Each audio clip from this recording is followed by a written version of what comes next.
മുൻനിര സീനിയർ നടന്മാരുണ്ടല്ലോ, ഇവരെ വെല്ലുവിളിക്കുകയാണ് സത്യത്തിൽ മമ്മൂക്ക കളങ്കാവൽ എന്ന് പറഞ്ഞ സിനിമയിലൂടെ.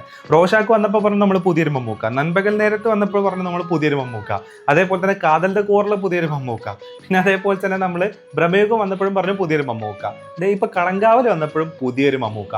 കാരണം മമ്മൂക്കയുടെ പടങ്ങൾ ഇനി ഇറങ്ങുന്ന സമയത്ത് പുതിയൊരു ടൈറ്റിൽ കൊടുക്കുന്നത് നന്നായിരിക്കും. ഞങ്ങൾ അവതരിപ്പിക്കുന്ന പുതിയ നടൻ മമ്മൂക്ക എന്നല്ല, ആ ലെവലിലാണ് പുള്ളി കാര്യങ്ങൾ ചെയ്തുകൊണ്ടിരിക്കുന്നത് എന്നുള്ളതാണ്. അതിൻ്റെ കൂടെ കട്ടൊക്കെ പിടിച്ചു നിന്നിട്ടുള്ള മറ്റൊരു മനുഷ്യനും കൂടെ ഉണ്ട് കേട്ടോ, വിനായകൻ. നമ്മൾ ആ പേരെടുത്ത് പറഞ്ഞേ പറ്റൂ.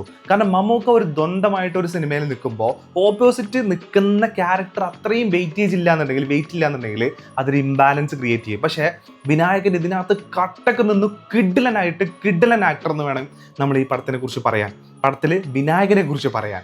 പിന്നെ ഈ പടത്തിനെ കുറിച്ച് പറയുകയാണെന്നുണ്ടെങ്കിൽ ക്ലീൻ സിനിമ. അതായത് സൈനോഡ് മോഹൻ എന്ന് പറയുന്ന കഥാപാത്രം എന്താണെന്നുള്ളതും എന്താണ് സംഭവിച്ചതെന്നുള്ളതും നമുക്ക് അറിയാൻ പറ്റും അല്ലേ.